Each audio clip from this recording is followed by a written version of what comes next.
سلمان فارسی رضی اللہ تعالیٰ عنہ اصلاً آپ آتش پرست ہیں، فارس کے رہنے والے ہیں، اور پھر آتش پرست مذہب کو چھوڑ کر عیسائی مذہب کو قبول کر لیا، اور پھر پوچھا کہ میں دین سیکھنا چاہتا ہوں، عیسائی دین کو جاننا چاہتا ہوں۔ انہوں نے کہا فلاں جگہ جائیں۔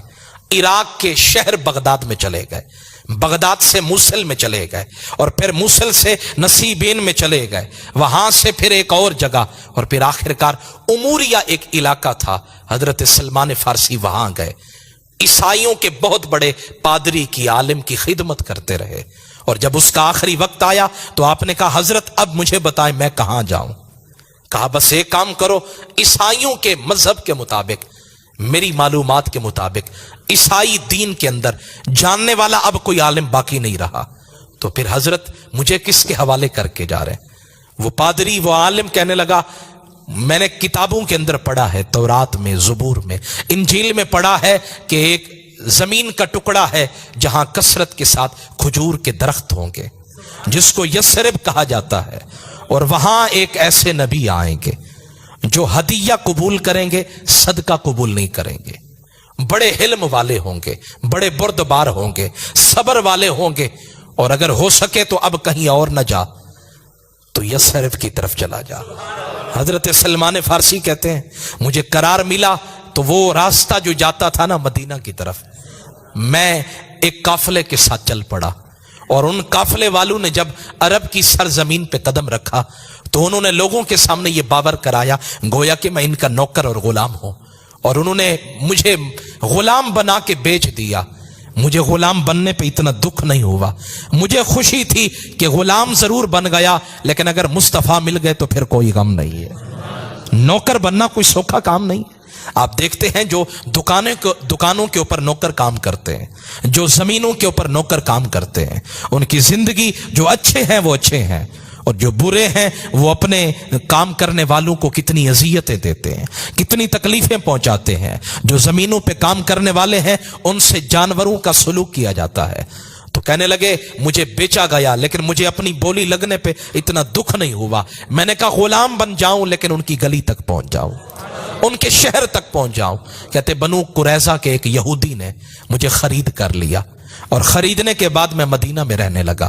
اب ایک امید تھی کہ حضور تشریف لائیں گے، ان کا دیدار ہوگا، اور پھر میں کلمہ پڑھوں گا۔ وطن چھوڑ آیا، ماں باپ کو چھوڑ آیا، فارس کی سرزمین چھوڑ آیا، زندگی کا اکثر حصہ شریعت اور حق کی پہچان کے اندر، ان کی جستجو کے اندر میں نے گزار دی۔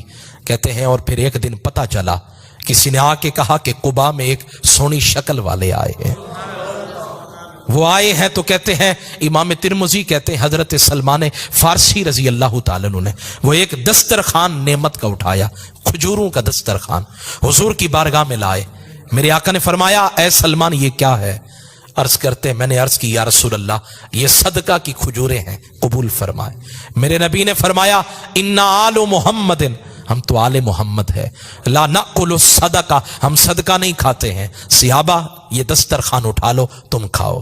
کہتے میں چلا گیا، پھر اگلے دن پھر آیا تو میرے پاس دسترخوان تھا اور اس میں چند کھجوریں تھی۔ میرے حضور نے فرمایا یہ کیا ہے؟ میں نے عرض کی حضور یہ ہدیہ کی کھجوریں ہیں۔ میرے نبی نے فرمایا صحابہ دسترخوان بچھا دو، ہم بھی تمہارے ساتھ کھائیں گے۔ کہتے میرا دل خوشی سے جھومنے لگا۔ میں نے کہا دو نشانیاں پوری ہو گئی۔ اور اس اموریہ میں رہنے والے عیسائی پادری نے، عالم نے ایک اور بھی نشانی بتائی تھی۔ کہتے جب تک وہ پوری نہ ہو جاتی میرے دل کو اطمینان کیسے ملتا؟ وہ نشانی تھی کہ اس سونے نبی کی پشت کے اوپر مہر نبوت ہوگی۔